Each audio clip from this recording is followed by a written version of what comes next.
true. I will now yield to a friend and a gentleman from this great state of North Carolina, Robert Pittenger.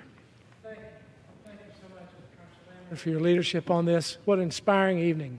You know, as a little boy, I was taught that little song, "Thy word is a lamp unto my feet and a light unto my path." Now, I know Cliff Barrows, but I carried that song with me my whole life. In fact, I do want to make a testament about Cliff Barrows. He went to be with the Lord today.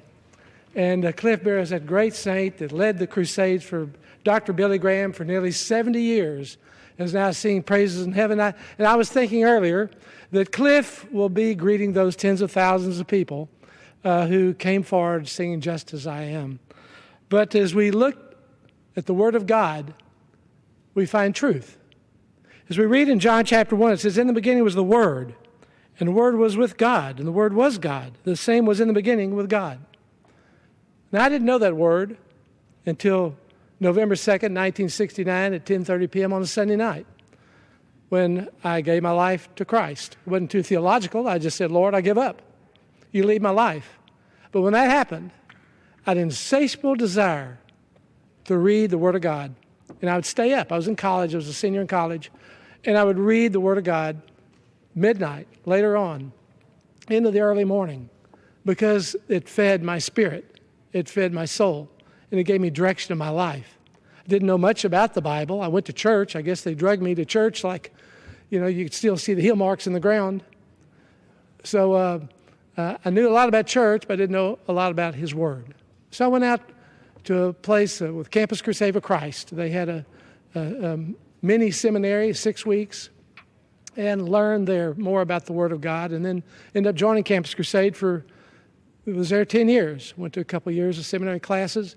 But the Word of God is what gave me stability in my life and gave me perspective, knowing that He knew much better about me and my future and had greater wisdom about my life than I knew. And the best thing I could do was partake in His knowledge. And the more I knew about Him, the greater my life and more peaceful my life and more direction I would have in my life to fulfill His God-given mission. So the Word of God is our hope. It's the hope for this country.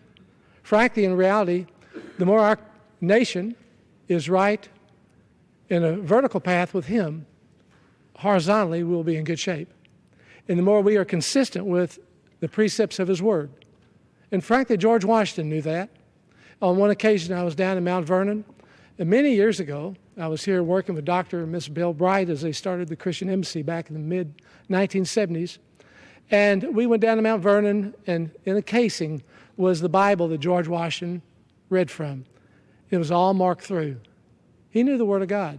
He studied it. I've read his diaries. He went every Wednesday night to Vespers. He rode on his horse every Sunday to church.